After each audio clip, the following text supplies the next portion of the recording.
Hey there, everybody. Welcome back to FinBear channel. Today we're going to go over some crypto, and that is going to be VeChain. This is VeChain versus USD based off the Binance exchange. That is the chart that I am using in case you might see different numbers than I do. It's always important to make sure you're being aware of what exchange you're looking at. So here we have the Binance versus USD on VeChain versus USD on the Binance chain. This is the weekly chart. So each of these candles represents a single week, right? So this was a whole week. This was a whole week. You get what I'm saying. So I always like to zoom out before I zoom in and look at this. I just think it's amazing looking at the journey that has been VeChain over the previous years. Granted, a big part of this is the adoption of cryptocurrency and the utilization and it being more accessible to people. So a lot of that growth is because of that. And I think that is a big part of what we're going to see continued growth, right? But what I find interesting is, yes, VeChain hit, holy cow, 27, I believe it is, cents.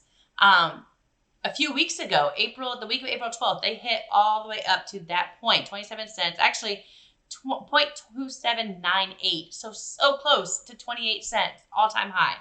And then it has reset since then and has come down. As you see here, the RSI, when it hit that point, my Lord, it clocked at 96.13 and has been coming down steadily since.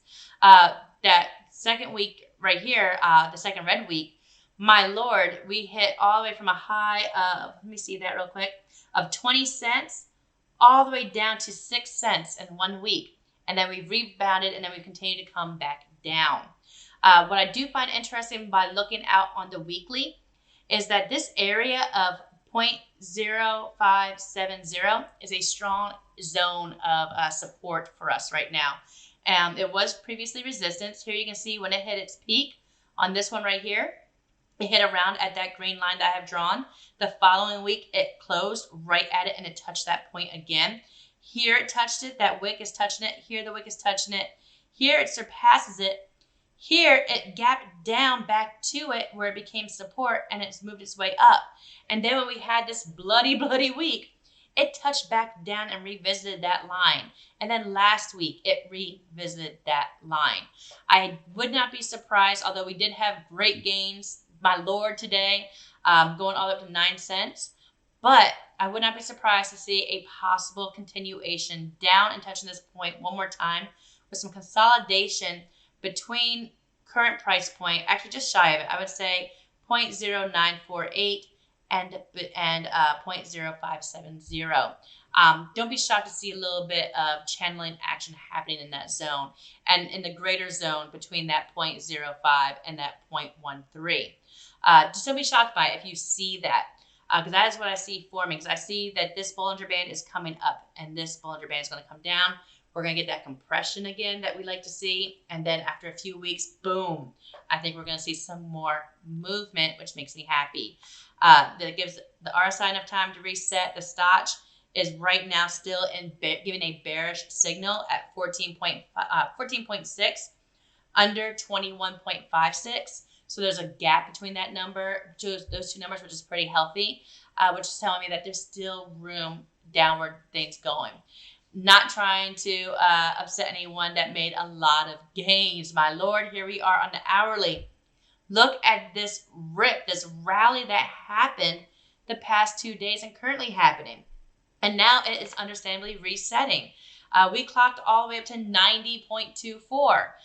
So I would not be surprised to see possibly, just possibly, we might see this come down a bit. We're going to see the RSI. We're going to see a lower dip here and then a new lower high. But I bet price might cross over just over 9 cents, possibly even hit 10 cents. But the RSI is going to go down. Don't be shocked to see some divergence happening. Do not be disheartened by this. Do not. We are in VeChain for the long haul. As you can see here, the Stotch is not technically in oversold territory. It's still under 80, but it is at 68 under 75. It has a good gap in there for a bearish signal as well on the hourly. So that is what I'm seeing here. Again, don't be deterred. I actually bought 25,000 more coins of VeChain the other day. It was over the weekend. So it was after we came down from here. I think it was like around here that I got it. Yep, 25th. Yeah, so I got it at 0.075. So trust me, I'm very excited about the gains the past 2 days. But I'm not selling. I know it's going to go lower. It's okay. I'm just going to continue averaging down in the short term, because long term, I foresee this hitting at least $1 end of year, if not by mid next year, and then by next year possibly hitting 2.